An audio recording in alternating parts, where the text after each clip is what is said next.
8 বছর পর আবারও একসাথে খেলতে যাচ্ছেন নেইমার, মেসি, সুয়ারেজ।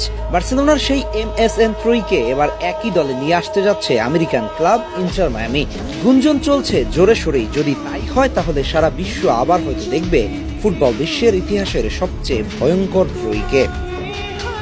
আগামী ডিসেম্বর মাসে নেইমারকে দলে ফেরাতে মরিয়া ইন্টার মায়ামি। মায়ামি বোর্ডের তথ্য মতে উইন্টার ট্রান্সফারে নেইমারকে দলে ফেরাতে ইতিমধ্যে নেইমারের ম্যানেজারের সাথে পরিকল্পনা শুরু করেছে ক্লাবটি। MSN শব্দ তিনটি শুনলেই চোখের সামনে ভেসে ওঠে মেসির ভীষণ, নেইমারের ড্রিবলিং আর সুয়ারেজের নিখুঁত ফিনিশিং। তিনজন মানুষ, তিনটি দেশ, অথচ একসাথে মাঠে নামলে যেন হয়ে যায় ফুটবলের রসায়ন। 2014 থেকে 2017 মাত্র 3 বছর, অথচ মেসি, সুয়ারেজ, নেইমার একসাথে দৌড়ানো, চোখের ইশারায় বাঘা বাঘা ইউরোপিয়ান ডিফেন্ডারদেরকে নাস্তানাবুদ করা, বার্সাকে ট্রেবল জিতানো আর টিকি টাকার রূপান্তর দৃশ্য এখনো ভেসে আছে ফুটবল ভক্তদের মনে।